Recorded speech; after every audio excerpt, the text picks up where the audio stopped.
Attention, armchair quarterbacks and shower thought GMs. It's time for this week's episode of SportsBall with Mike Maharrey and Alan Mosley.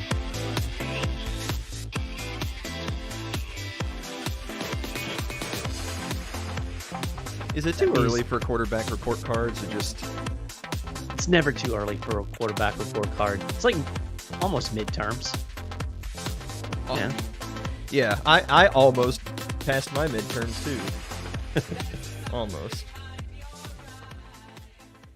Welcome back to Sports Ball. I am your host, Alan Mosley, joined as always by the Tampa Bay sports superfan, Mike Maharrey. Mike, how are you doing? I just realized we're both wearing blue. We are both wearing Isn't that blue. Nice? I'm doing fine. How are you?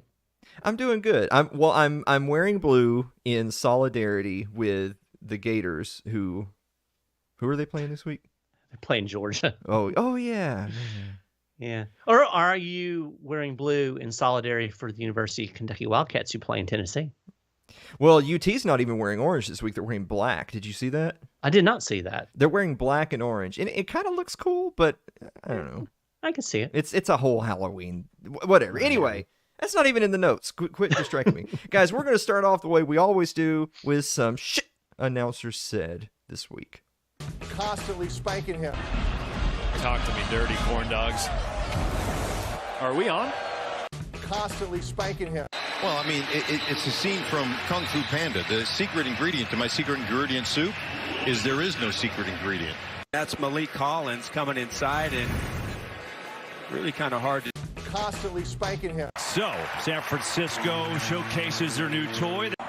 Like trying to fit a camel in a matchbox, Kevin. Look at this window. And he sticks this right into his young tight end. Constantly spanking him.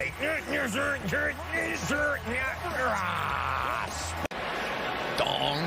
And Zappy will see if he can find some more of that magic dust in the locker room when they go in at the half. He ran out. Where he keeps that. Brady probably had an old stash of that. Constantly spanking him. Halloween in Cleveland. I'll be the bald-headed late-night cable host. You ready? All right. We'll be two overpaid announcers for Halloween. Whatever. Yeah. We'll have fun. Yeah. Doesn't matter. And Wood is so long. Dong. Constantly spanking him. So much innuendo. I know. This is my favorite part of the show. We can sign off after this. It's fine with me. I don't care. Well, it's not time to sign off because I Okay. still have an adventure in officiating. Adventures in officiating. So, Alan, we usually do NFL, right? But today we're doing NHL officials. Now, you can see this is a high stick. Oh. Yeah, so that's Colorado Avalanche defenseman Cale Makar. He was clipped by a high stick. You can see that. The refs called high sticking on Alexis Lafreniere. I don't know if I said that right, but that's the best I can do. He was the closest Ranger in the area. And if you take a really close look in slow motion, you will see that the replay shows that it was actually Colorado's Devin Tays who hit Makar with the stick. So it was his own player's stick that was up there hitting him in the face. Now, the refs immediately realized this, but the call had already been made. So they started to review it. I guess they figured, they could just undo the damage they'd done. Mm-hmm. They even got out the tablets. So if you saw like a long clip of it, they got the tablets out and they're ready. They're gonna fix this problem, but alas, not reviewable. You can only review a high sticking call if it's a 4-minute penalty. And that only happens if somebody is bleeding. But Makar produced no blood and therefore unreviewable. So it's a 2-minute penalty.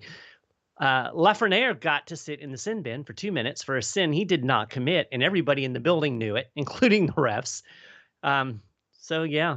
So obviously the problem here isn't as much with the officiating, other than the fact that they started to review something they couldn't review. But the rules, like, if you're going to review it, and if not, not. This is interesting because I know we've discussed in the past and probably will again in the future how in the NFL, of course, they tried to tweak. They started with pass interference, right? They said, Right. well, let's test out making things like pass interference reviewable, but that also comes with a lot more stipulation in what referees are supposed to look for, what constitutes what type of penalty, and it was a disaster, and they ended up rolling back the rules because no one was happy with it. But it makes me wonder a couple of things. First of all, is this physically possible? Can you be assessed a penalty on a self-inflicted wound? Can I helmet to helmet my own teammate? Can I grab my own teammate's face mask and drag him to the ground and be assessed a personal foul? I don't know. My gut is no, but I think if that actually did happen, surely the referees would step in. Yeah. You can't just allow that to continue. I don't know. That's a good question. Which brings me to my second random musing, which is, how hard would it be for every sports league, for any call, for any replay situation, for any objective truth, to have like a blanket rule that's one sentence that just says, for any call that is self-evident, it can be reversed? Yeah, I mean, in this situation, it was so clear, and if you saw it fast, I mean, all you saw was a bunch of sticks, right? I mean, it is hard to tell what stick is up. Sure. It was really clear, really fast as soon as you slowed it down that, it was not actually a penalty.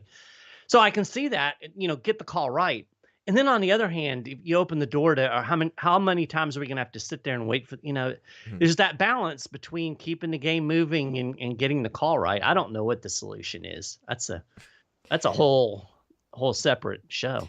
It is a whole separate show. The short answer is, just get the call right the first time. There you go. Well, those guys are paid to do that, so. Fact. I have a little bit of adventure of my own. Apologies for not having a clip, because the UFC is a little bit yikes when it comes to their own intellectual property.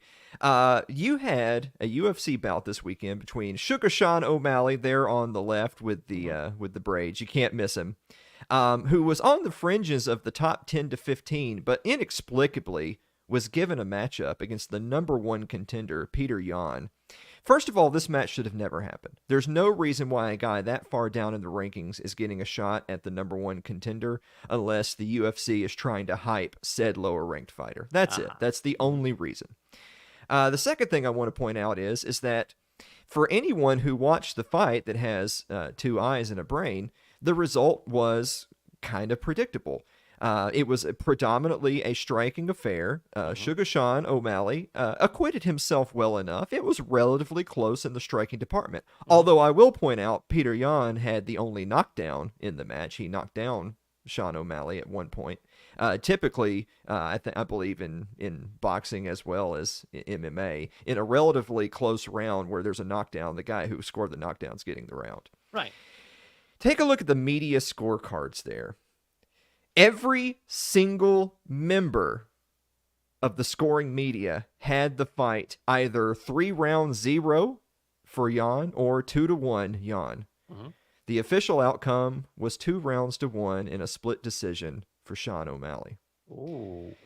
Extra bonus here to point out, not only is Sean O'Malley just conveniently the fighter that the UFC wants to hype because he's rough around the edges, he talks a good game, he brings in those pay-per-view buys.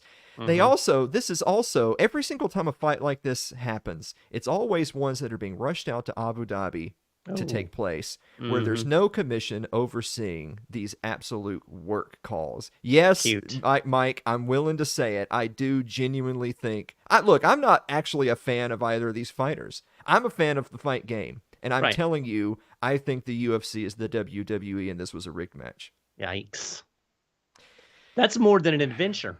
That's like a yikes in officiating. Yeah, that's like a 3-act play. Yeah, we're all right.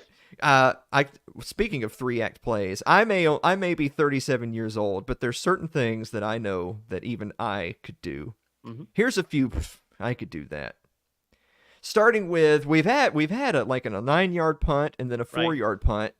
How about a 3-yard punt? Princeton versus Harvard. It was a bad punt, but it did cross the 50. But look at the bounce.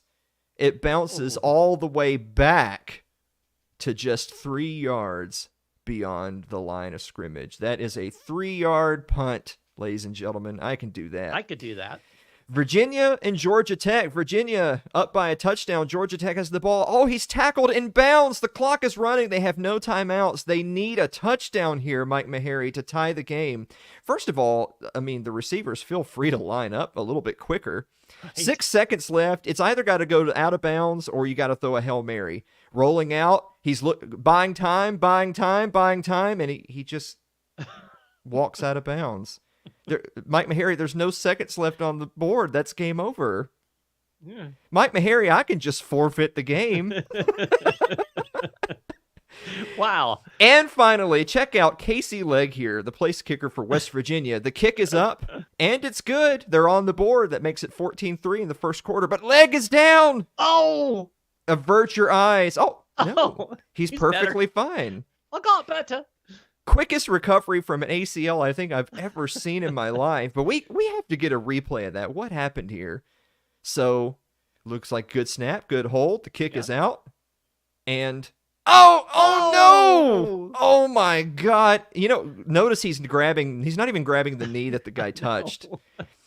For the referee's part, the referee did come in and just ignore the flopping kicker on the ground. And look at him on the sideline. He's actually giving thumbs up and smiles to everybody. I'm going to be totally honest with you. I kind of smiled and laughed when I saw that too. However, I do think he should have been ejected from the game. And I mean that. The NBA, if I'm not a huge NBA fan, but if there's one great thing they did in the last decade, it was go after flopping. Yeah. And I think that should happen in all sports. That was an epic flop. It was a pretty epic flop. Speaking of epic flops, I've got a puck to the head.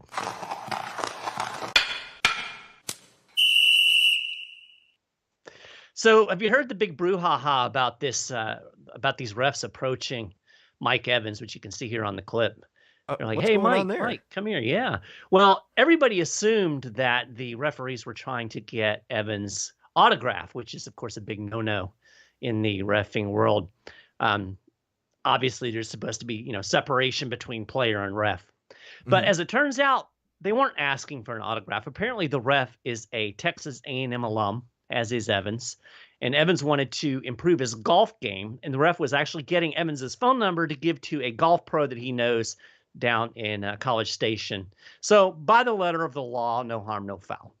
So you're probably wondering, why does this warrant a puck to the head?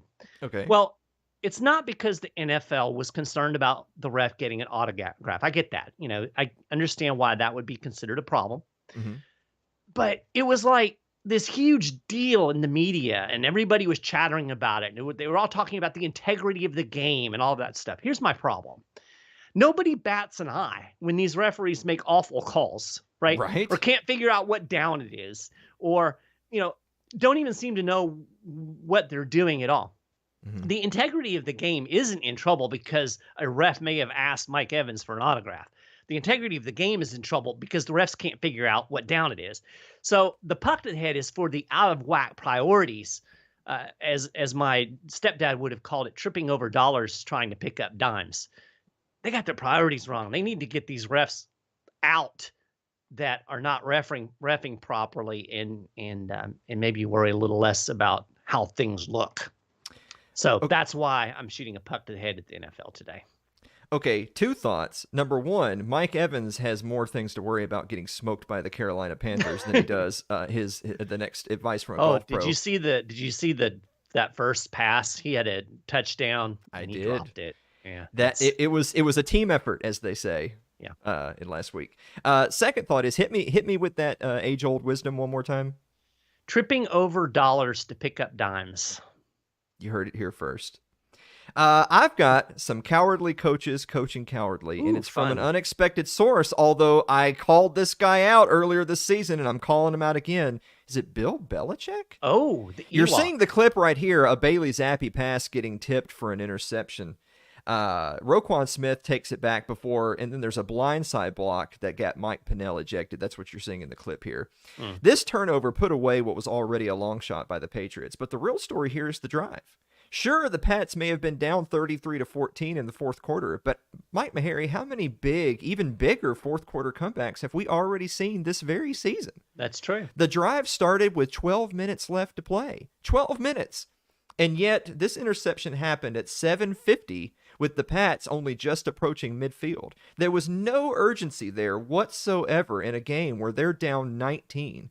It's bad enough that they gave up 33 points to a woeful Bears offense. Yeah. But to also wave the white flag with 12 minutes remaining, this wasn't just cowardly coaching. It was just flat out bad coaching on both sides of the ball. When was the last time you heard that about a Bill Belichick coach team? Yeah. Well, you did say it. You said that Belichick is possibly one of these coaches that might be under the radar on the hot seat. And that certainly didn't help his situation any, because I agree with you. That was some pretty cowardly coaching. Amen. So here's a question for you. Okay. Who would you rather be? Oh, we haven't done this in a while. We haven't done it. I don't think we've done it since the reboot. Okay. So here it is. Who would you rather be? All right. Aaron Rodgers Okay. or Tom Brady? Well, I mean, based on those images right there, I'm not sure. Can we say none of the above? Now you got to pick one. God, I don't know. I mean, Tom Brady has more rings and money, but he's also older. You used to be able to go to, Brady's married to a supermodel, but you can't even go there anymore. That's true. I guess I'm gonna go with Aaron Rodgers because he doesn't have COVID jabs. How about that? Oh, good. He also had Atlas Shrugged on his bookshelf. Okay, fair enough. All right, I'm gonna go with Aaron Rodgers, but please pay no attention to the man in that picture right there. That looks painful. All right. Is that it? You don't have any, there's no reasoning behind who, what was the right answer? Now I have to know. Well, there is no right answer. I'm not sure how you answered that question, because both of these guys are ostensibly on teams that were talked about as Super Bowl contenders. Mm-hmm. Both of them are considered, the top quarterbacks in the game. And both of them are, quite frankly, having abysmal seasons. Mm-hmm. And, I guess you could approach it a lot of ways. I mean, which of the two do you think has the best possibility of maybe turning things around? I would go with Rodgers at this point, because I think there's more potential around him. I think the Bucs are a dumpster fire, but that could be my hairy negativity talking. I'll tell you one more thing that connects those two quarterbacks from this past weekend. Did you know that Rodgers and Brady both just got outdueled by QBs that were most recently playing in the XFL?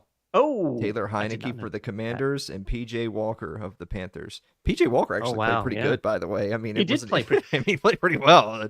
So get this: if the Bucs lose tonight, mm-hmm. and the Panthers beat Atlanta on Sunday, the Panthers, with the third-string quarterback, no coach, trading their best players away, will be in first place in the NFC South. Is that thanks to or in spite of Matt Rule? You know what? Question. There's more to say about Rodgers and Brady, but we're going to talk more about them and hand out some other QB report cards after our first commercial break. Don't go away.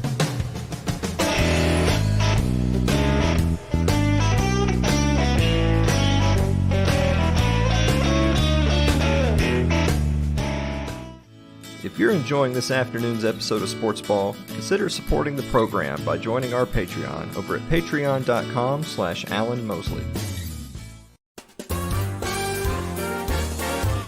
Tune in to It's Too Late with Alan Mosley, Wednesday nights at 9 o'clock Eastern Time on your favorite video platform of choice. Just search Alan Mosley TV.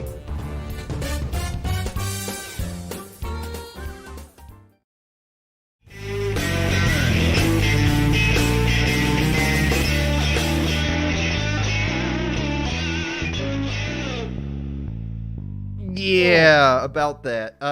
Boy, you want to talk about quarterback privilege. A quarterback can slide and I dare say kind of almost purposely throw that leg up there to get a DB in the nuts. Could you imagine how much yellow laundry would be on a field if a DB drop kicked a QB in the balls? Oh yeah, for sure.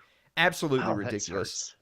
On that note, we're gonna talk a little bit of QB talk for our first 7 weeks in the NFL season. Meharry and I are both. You guys can follow along if you want to. We're looking at ESPN.com in their NFL stats section at the top quarterbacks in the league, sorted by rating RTG just for now, but that's just to kind of give us a baseline to talk about. But we're gonna start off by talking about some quarterbacks that you expected better from, and looking at the stats, you think, wow, that is not what I expected to see from them so far this season. Who stands out to you so far, Mahari? The first one that really stands out to me, and I had big expectations for the Phoenix Cardinals. And looking at Kyler Murray, he's down here ranked at 23. He's got an 83.7 quarterback ranking. He's not been good. And No.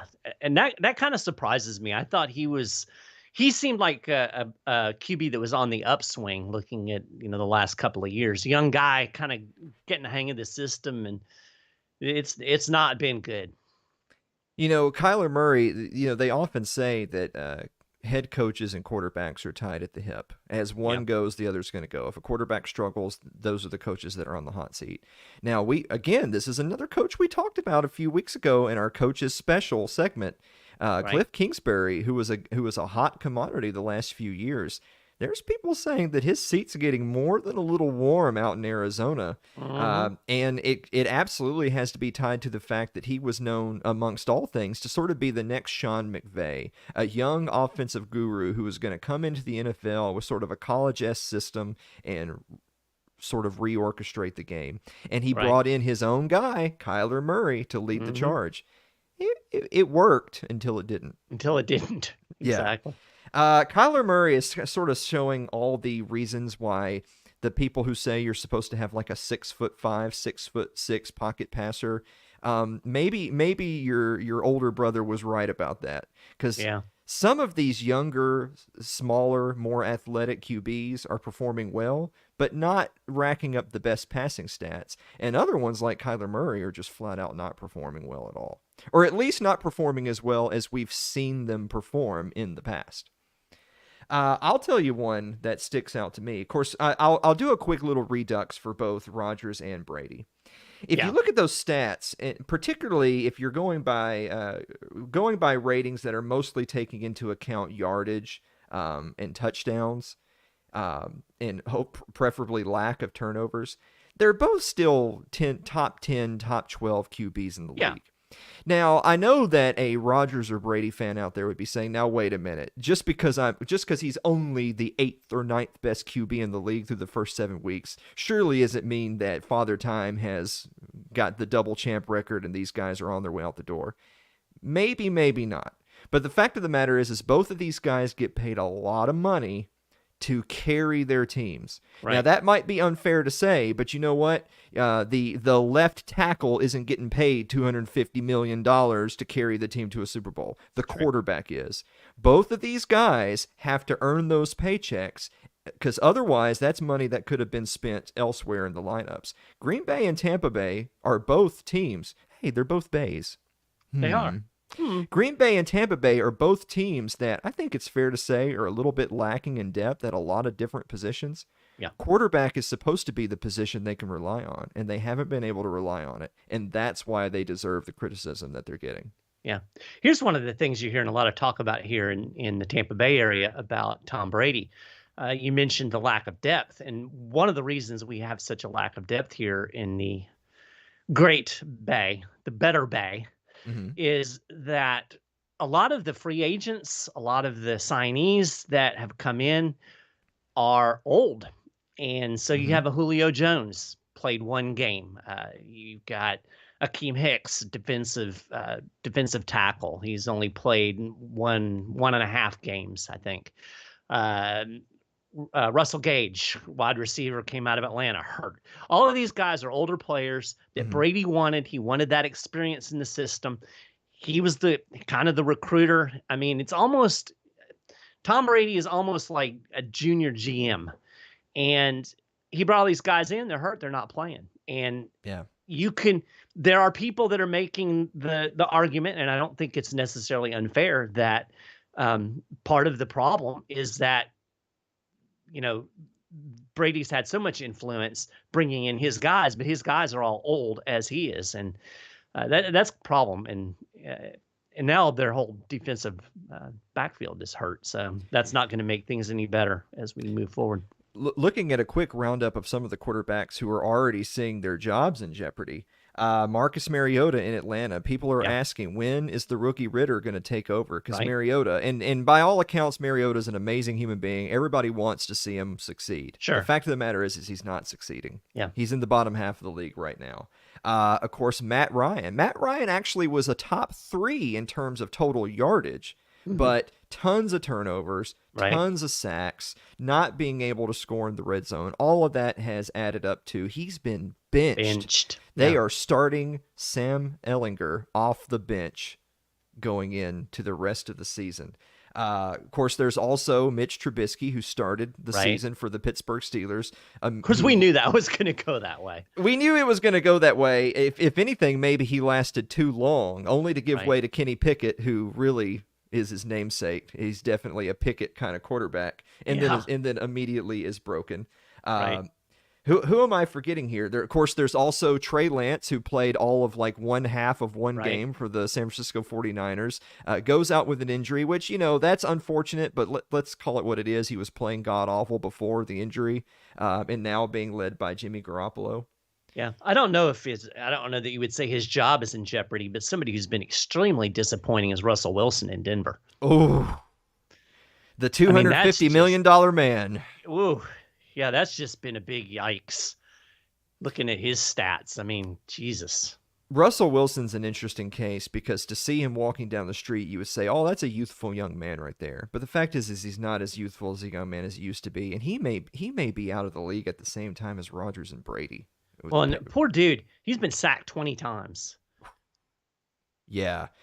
But again, though, you're a guy who's been in the locker room. Maybe you haven't been in an NFL locker room, but you know how it is. Right. If you've got a star player who's on all the billboards and is getting all the hype and all the interviews, and in this case is getting paid $250 million, sight unseen, by the way, hadn't played a single down for your team, and then he comes out playing like that, what kind of talk starts to chatter in the locker room? Yeah, I mean, it doesn't take long for that resentment to build up. It's like, well, I mean, who's this dude, And I wonder if that's not, if you're not getting some of that from the Bucs locker room with Brady, the Green Bay locker room with Aaron Rodgers, who, calling out his team. Yep.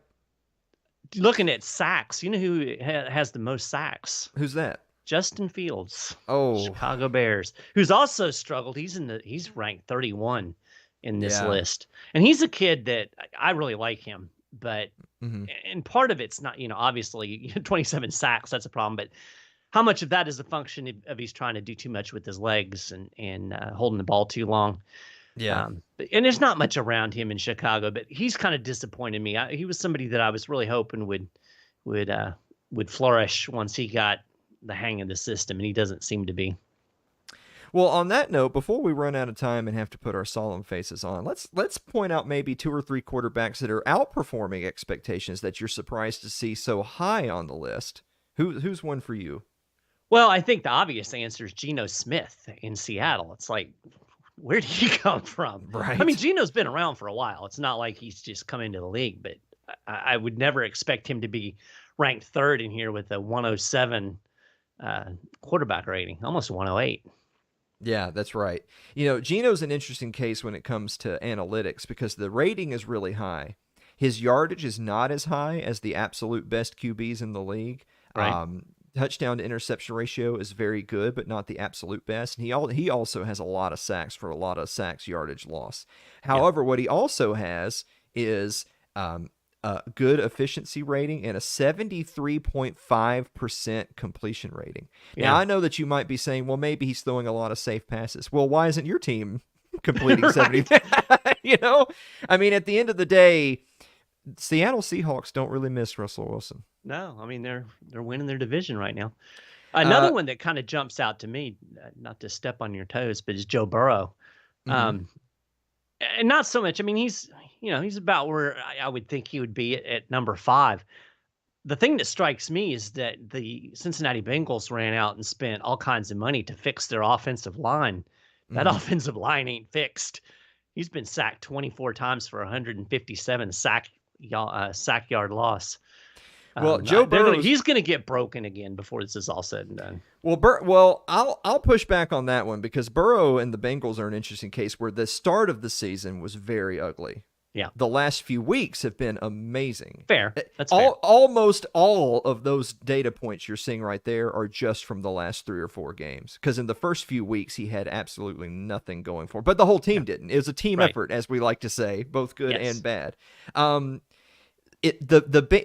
Bengals team that made their way to the Super Bowl reemerged. It just took him a few weeks. Yeah. So we'll check in later for him. Okay. We'll give him an incomplete. Yeah. I do want to say, obviously, we kind of skipped over Patrick Mahomes and Josh Allen. Yeah. We skipped over them because the fact of the matter is that going into the season, Josh Allen was the overwhelming MVP favorite with Patrick Mahomes being a close second, and that's exactly where they are right now. It's pretty wild. Their stats are really close, too. I mean, they both get A pluses, but we're not oohing and awing over them because A plus for them is exactly what they expected to get. The problem is that Rodgers and Brady were expected to get at least B pluses, and they have D minuses. That's why we're talking more about them. Right. So Tua, I mean, you look at Tua, despite having seizures on the field, he's looked good in the games he's played in. I mean, you'd have to at least give him a B plus. Where did that come from? I mean, it doesn't hurt having Tyreek Hill to throw to. Yeah, it certainly doesn't hurt. Well, the Miami Dolphins are in an interesting place because everyone expected the Buffalo Bills to sort of run away with things this year. And we don't know for certain that won't be the case. Right. But when the Dolphins were healthy with Tua on the field, they beat the Bills. That's already happened. They're already true. Now Miami lost some games since then because they were playing not even their second, but in fact their third string quarterback. You tend to lose a couple of games when you're down to your third string quarterback. But the fact of the matter is that when Miami was firing on all cylinders, they could not be beaten even by the odds-on favorite to win the Super Bowl. Yeah. I'll give you one more before we go to the break. Jalen Hurts.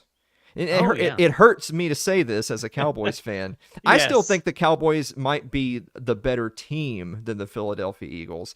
But the Philadelphia Eagles did an interesting thing a few years back. They decided to move on from Carson Wentz, a guy who, granted, he didn't win their Super Bowl. Nick Foles, we won't go there. But he was the guy who predominantly carried the Super Bowl, carried that team to the playoffs, only then for his backup to carry them the rest of the way.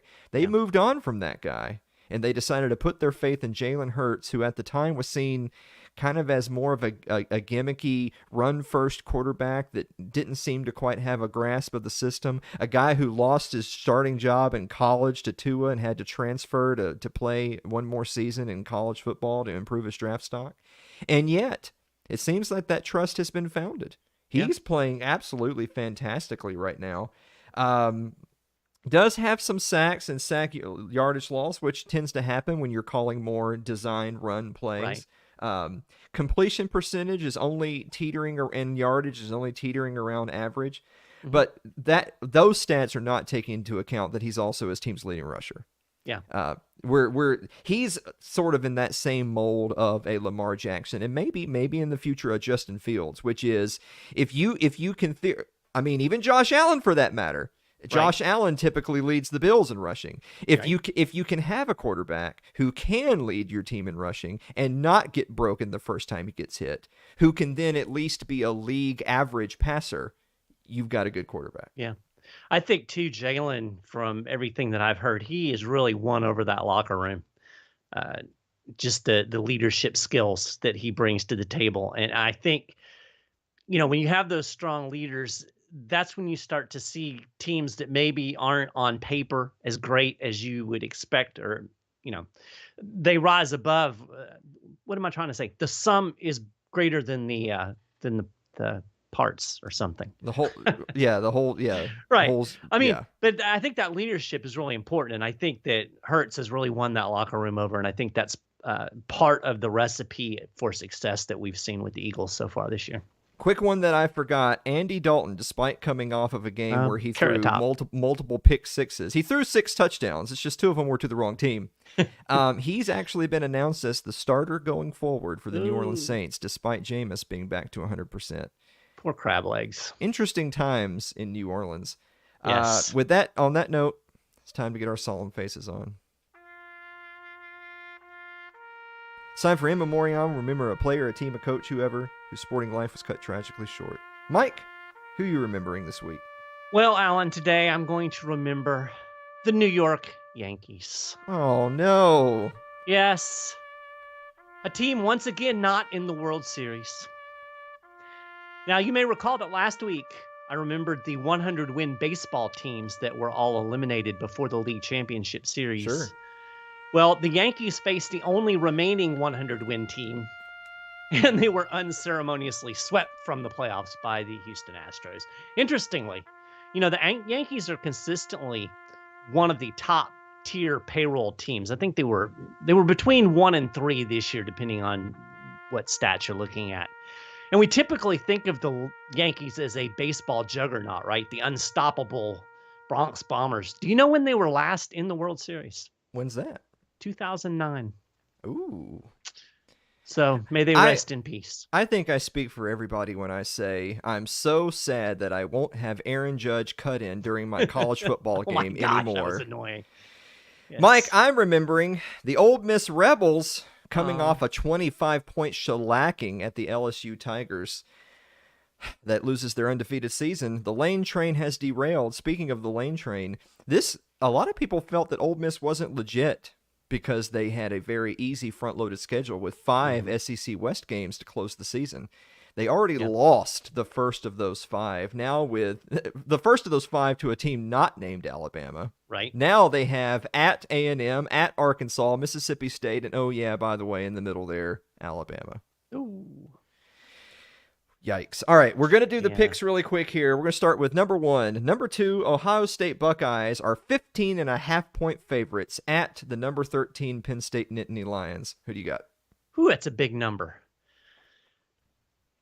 I think I'm going to take the Ohio State Buckeyes, though, because they seem to have really come together. I really like the Stroud kid.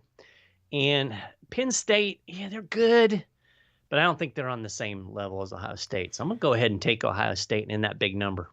There's levels to this game, as they say. I think Ohio State is suspect for having basically not played any one of their only quality win is now a losing Notre Dame team. But with that said, Penn State is not on the same level as Ohio State and Michigan.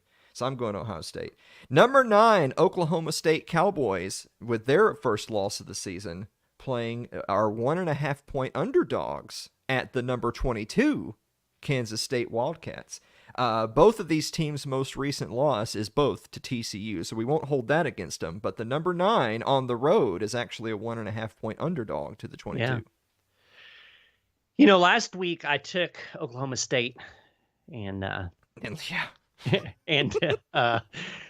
you know what they say? Mm-hmm.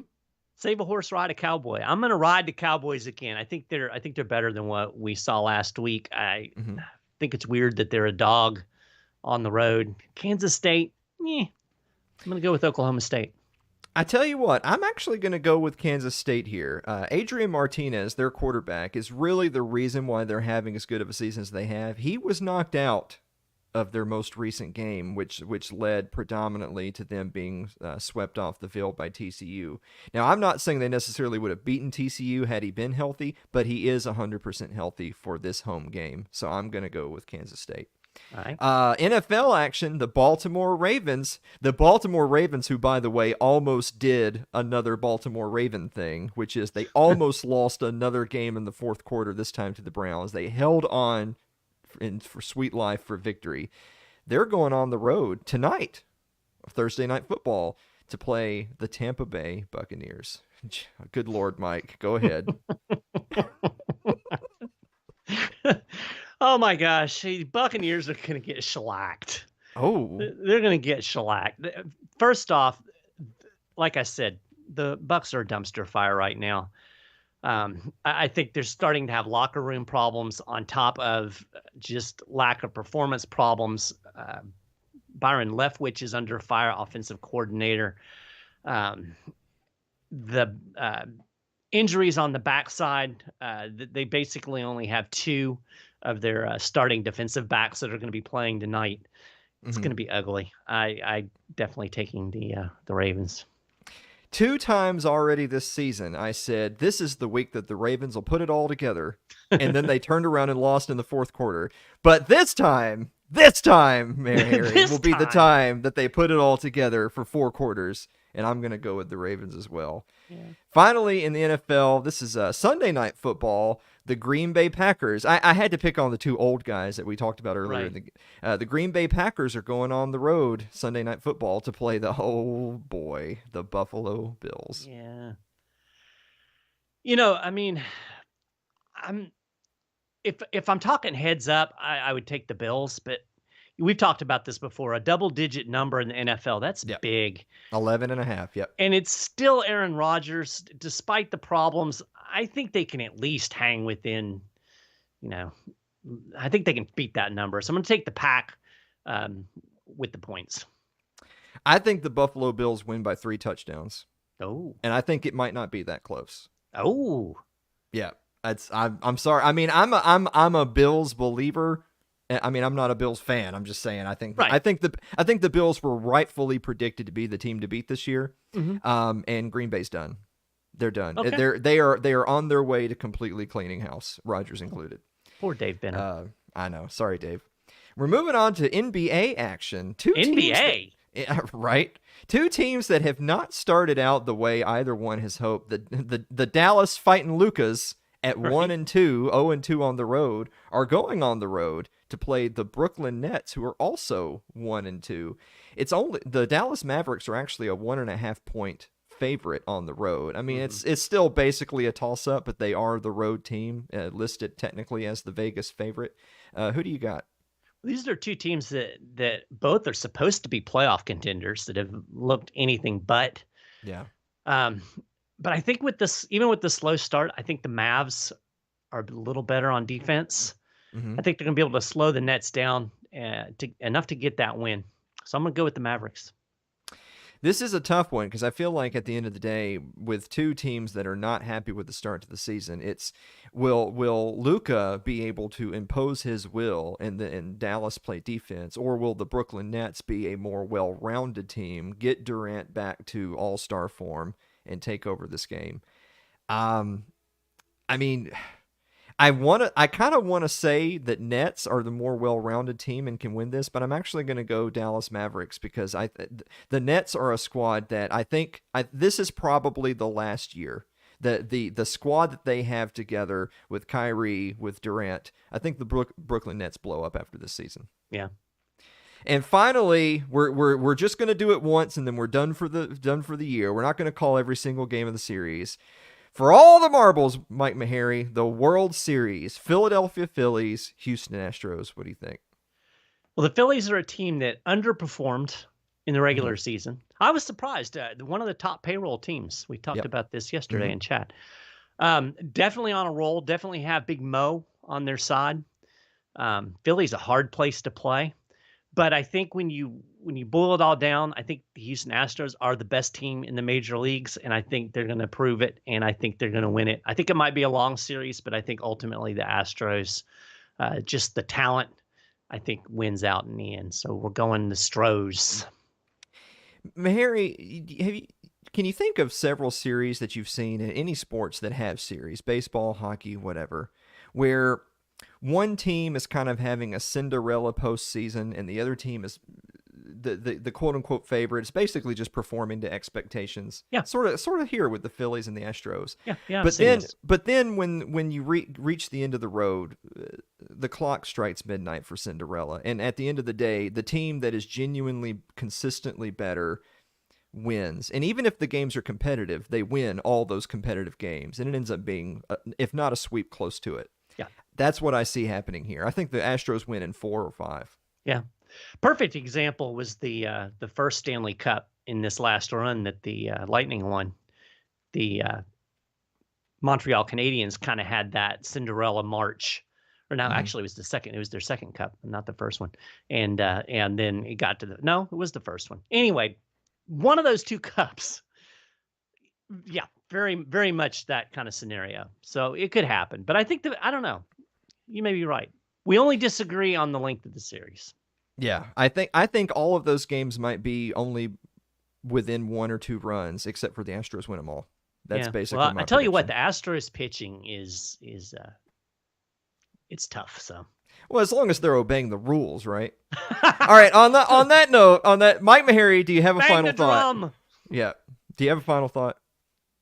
Well, I'll be watching the Tampa Bay Baltimore game tonight, so I just say, everybody, remember me as I was. You can send condolences and flowers to me on Facebook. I'll be texting you throughout the game.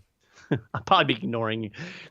We ought to do this as a prop bet. How many quarters will it take for Maharrey to turn the TV off and go to bed? 1.5. Sounds about right. 1.5, even though it's tied at halftime. You know me too well. My final thought, speaking of Thursday Night Football, look at the viewership on Amazon/Twitch for Thursday Night Football. Started off strong, 13 million in their first game of the year, which was actually Week 2, Kansas City Chargers. They went down to 11 million for the Week 3 stinker between the Browns and Steelers. Rebounded a little bit with the Tua Bowl between Tua and Burrow. Mm-hmm. After that, it has been bad to worse. Remember all those negative QB report cards, and remember all that parody we've talked about the last few weeks? Yes. I don't think people see it as parody. I think people think those games suck. Yeah. Well, that was my first thought when I saw Colts Denver, Commanders Bears, Cardinals Saints. Yeah. God, that's some shitty football to watch right there. On that note, well, we just lost all those fans. Guys, thank you so much for watching another episode of Sports Ball, and we will see you next week.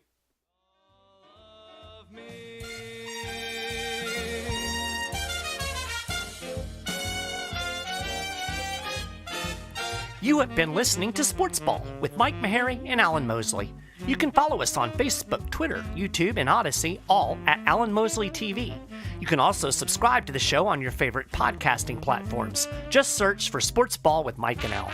And you can find the weekly Sunken Cost Money Pit at Substack. Thanks for listening. We'll have more bread and circuses next week.